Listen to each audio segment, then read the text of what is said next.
அரசு பள்ளியில் வழங்கப்படுகின்ற ஸ்கூல் பேக்ல முதலமைச்சரோட புகைப்படம் இல்லாம இப்பதான் முதல்ல வழங்குறோம் அப்படின்னு ஃபர்ஸ்ட் டைம் இந்த ஹிஸ்டரி அப்படின்னு ஒரு டேக் போட்டு ஃபேக் நியூஸை தொடர்ந்து பரப்பிட்டு இருக்கிறாங்க. இதெல்லாம் எங்களுடைய திராவிட முன்னேற்ற கழகம், எங்களுடைய திராவிட மாடல் அரசுல எங்களுடைய முதலமைச்சர் கொண்டு வந்த திட்டங்கள். இப்படி இவங்க ஸ்டிக்கர் ஒட்டின லிஸ்ட் மிகப்பெரிய லிஸ்ட்.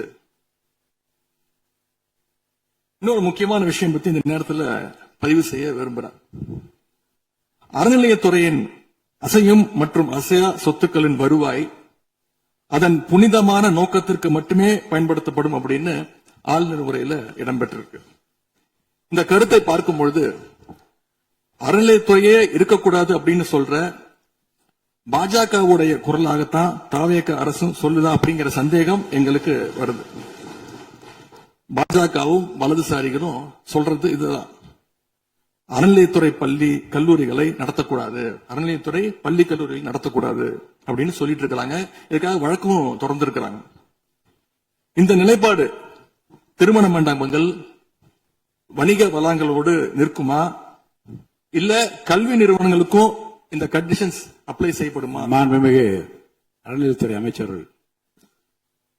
மாண்புமிகு பேரவைத் தலைவர் அவர்களே, மாண்புமிகு தமிழ்நாடு முதல்வர் அவர்களே, அறநிலையத்துறையை பொறுத்தவரைக்கும் கோவில்களின் வருமானம் கோவில்களில் வரக்கூடிய பக்தர்களுக்காக செலவிடப்படும் என்பதை நம்முடைய ஆளுநர் உரையில் இடம்பெற்றதுதான் அதனுடைய சாராம்சம்.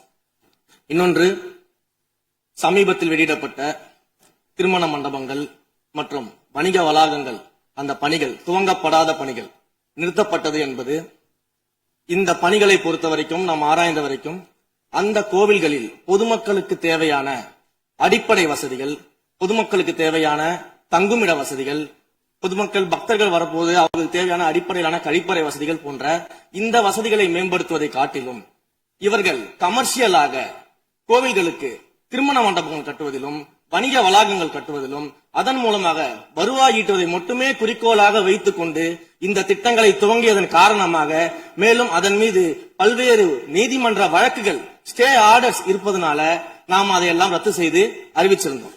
இதற்கு ஒரே ஒரு உதாரணமாக எந்த அளவிற்கு கோவில்களை கமர்ஷியலாக மாற்றுவதற்கு கடந்த ஆட்சி காலத்தில் முயற்சி செய்து கொண்டிருந்தார் என்பதற்காக ஒரே ஒரு சிறிய உதாரணத்தை மட்டும் சொல்லிடுறேன். அருள்மிகு குன்னூரில் இருக்கக்கூடிய அருள்மிகு விநாயகர் திருக்கோயில், ஏறத்தாழ அந்த கோயில்கள் இருந்து கோயில் நிதியை பயன்படுத்தி 10 கோடி ரூபாய் மதிப்பில ஒரு மல்டி லெவல் கார் பார்க்கிங் வசதியை அந்த கோயிலுக்கு ஏற்படுத்துவதற்கான திட்டத்தை இந்த அரசு அனுமதித்திருக்கிறது. இதற்கு முன்னால் இருந்தக்கூடிய அமைச்சர் அவர்கள் அதை அறிவித்திருக்கிறாங்க. அந்த கோயில்ல ஒட்டுமொத்தமாக மாதத்திற்கு வரக்கூடிய பக்தர்களின் எண்ணிக்கையே 500 தான் ஆவரேஜா. அதே போல அந்த கோவில்களுக்கு அடிப்படையில கழிப்பறை வசதி கூட கிடையாது. இது மட்டும் இல்ல, குன்னூர் மற்றும் உதகையை சுற்றி இருக்கக்கூடிய அனைத்து பகுதிகளிலும் இருக்கக்கூடிய 50 கோவில்கள்ல பேசிக்கா இருக்கக்கூடிய டாய்லெட் பெசிலிட்டிஸ் கூட அங்க இருக்கக்கூடிய கோயில்களுக்கு கிடையாது. அப்படிப்பட்ட இடங்கள்ல கோயில் நிதியை பயன்படுத்தி எதற்காக மல்டி லெவல் கார் பார்க்கிங் தேவைப்படுது? அப்ப இது கமர்ஷியல் திட்டங்கள் இல்லையா? கோவில் நிதியை இப்படி கமர்ஷியலாக பயன்படுத்துவதற்கு எதிராக தான் நாம இந்த திட்டங்களை எல்லாமே தடுத்து இந்த திட்டங்கள் தேவையில்லை, அதற்கு பதிலாக நம்முடைய அரசாணையிலே வெளியிட்டிருக்கிறோம். மிக தெளிவாக கடைசி வரியை படித்து பார்த்தால் எல்லாருக்கும் தெரியும். இந்த கோவில் நிதியை பயன்படுத்தி கோவிலும் பக்தர்களும் பயன்படக்கூடிய வகையில மாற்று திட்டங்களை உருவாக்கும்ன்ற வரியை நம்ம மென்ஷன் பண்ணியிருந்தோம். எந்த இடத்திலேயுமே மக்கள் பயன்படக்கூடிய கல்வி நிலையங்களையோ இல்ல இது போன்ற மருத்துவ வசதிகளையோ நாம செய்து தரமாட்டோம்னு சொல்லல. இன்னும் சொல்ல போனா கடந்த 5 ஆண்டுகள்ல ஒன்றிய அரசின் நிதி உதவியோடு பழனியில பாத்தீங்கன்னா ஒரு சித்த மருத்துவமனை கட்டுவதற்கான நிதி உதவியை ஒன்றிய அரசு தருவதற்கு தயாராக இருந்தது. ஆனா கடந்த ஆட்சியில அந்த திட்டத்தை அப்படியே கடப்புல போட்டுட்டு கேட்டா ரெக்கரிங் செலவை எங்களால ஏத்துக்க முடியாது அப்படின்னு சொல்லி கடப்புல போட்டு வச்சிருந்த இந்த திட்டத்தை நாம இன்றைக்கு கையில் எடுத்து அதை துவங்குவதற்கான ஆய்வில் இறங்கியிருக்கிறோம். அப்ப எந்த இடத்திலையுமே மக்கள் பயன்பெறக்கூடிய திட்டங்களை நாம தடுக்கவும் இல்ல, நாம யாருக்கும் பி டீமாக இருந்து வேலை செய்ய வேண்டிய அவசியமும் இல்ல. கோயில்களின் நிதியை ஒரு காலமும் கமர்ஷியலாக பயன்படுத்த வேண்டிய அவசியமும் மாண்புமிகு தமிழ்நாடு முதலமைச்சர் தலைமையிலான தமிழக வெற்றி கழகத்தின் ஆட்சிக்கு தேவையும் இல்லை. மாண்புமிகு உறுப்பினர் சேகர் பாபு. மாண்புமிகு பேரவைத் தலைவர் அவர்களே, இந்து சமய அறநிலைத்துறை கொடைகள் என்ற ஒரு சட்டம் இருக்கின்றது. அந்த சட்டத்தில் விதி 69 என்ற குறிப்பிடப்பட்டிருக்கின்ற அந்த பணிகள் சட்ட விதிகளுக்கு உட்பட்டு சட்டத்தின் 36 பிரிவிலிருந்துதான் இந்த பணிகள் மேற்கொள்ளப்பட்டன. குறிப்பாக ஏதோ அமைச்சரே முடிவு செய்து திருமண மண்டபங்களையும் வணிக வளாகங்களையும் ஏற்படுத்துவதற்கு உத்தரவிட்டதாக மாண்புமிகு அமைச்சர் அவர்கள் அவைக்கு உண்மைக்கு புறம்பான தகவலை தந்து கொண்டிருக்கின்றார். ஒவ்வொரு திட்டங்களும் அன்றைய காலகட்டத்தில் இருந்த சட்டப்பேரவை உறுப்பினர்களுடைய பரிந்துரையின் அடிப்படையில் சட்டப்பேரவை உறுப்பினர்கள் கேட்டுக்கொண்டதற்கு அடிப்படையில் தான் அனைத்து திட்டங்களும் அந்த காலகட்டங்களில் கொண்டு வரப்பட்டது.